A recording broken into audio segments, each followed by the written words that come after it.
আসসালামু আলাইকুম। আজকে আপনাদের সামনে চলে এসেছি আবার একটা নতুন ভিডিও নিয়ে। রায়গঞ্জ উত্তর দিনাজপুরের ড্রাইভিং লাইসেন্স কিভাবে হয় এবং কিভাবে করলে আপনাদের সুবিধা হবে সেটা আমি আজকে সবকিছু দেখাবো। এই যে দেখতে পাচ্ছেন এখানে লোকগুলো দাঁড়িয়ে আছে লাইনে, এখানে অনলাইনে অ্যাপ্লাই করে এখানে ভেরিফিকেশন করতে হয়। তারপরে এই সেকেন্ড বারে দেখছেন যে এখানে লাইনে লেগে আছে, এখানে ফটো তুলতে হয়। ঠিক আছে, ফটো তোলার পর আপনারা দেখতে পাচ্ছেন রায়গঞ্জের যে মুখ্য যে গেটটা, এই সামনের যে এই যে গেটটা, এই গেট দিয়ে আসতে হবে আপনাকে। এখানে চারপাশে গাড়ি বাইক রাখতে পারবেন, চার চাকা রাখতে পারবেন। হ্যাঁ, পুরো এই যে আপনাদের বিল্ডিংটা এটা ডিএম অফিসের পাশে, এই যে আরটিও অফিসটা এটা ডিএম অফিসের পাশে। এবং এইখানে যে লোকগুলো দাঁড়িয়ে আছে এরা সবাই চার চাকা গাড়ির লাইসেন্সের কাজে এসছে, কেউ বা কোনো কাজে এসছে, কেউ ফিটনেস করাতে এসছে। আর এখানে যে লাইনটা হচ্ছে এখানে যে সেই এটা হচ্ছে ফটো তোলার লাইন, ওই এক সেম ঘরে ফটো তোলার লাইন। তো এখানে আসলে আপনার অনেক কাজই হবে, ফটো তুলতে পারবেন, এখানে আসলে আপনার ড্রাইভিং লাইসেন্স হবে, ফিটনেস হবে, আপনি ট্যাক্স কাটাতে পারবেন, সবকিছু করতে পারবেন। ঠিক আছে, এবার আপনাদেরকে আমি দেখাবো কিভাবে দু চাকা বাইক পাস করতে হয় গাড়ি চালিয়ে। আমি সেটা আপনাদের ভালোভাবে দেখাবো। ঠিক আছে, এখান থেকে বাইক আপনি দাঁড় করে এক গিয়ারে লাগিয়ে ছাড়বেন। আস্তে আস্তে গিয়ে পার হলেই দু গিয়ার দেবেন। দু গিয়ার দেওয়ার পর সামনেই দেখবেন একটা 6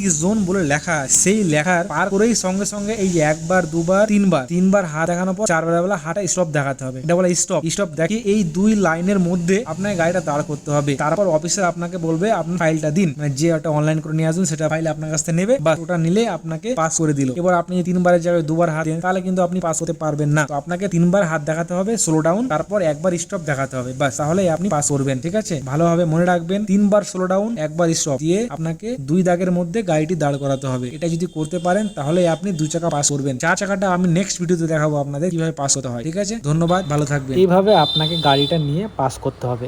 পাস করলেই আপনি ড্রাইভিং লাইসেন্স পোস্টের মাধ্যমে বাড়িতে পেয়ে যাবেন।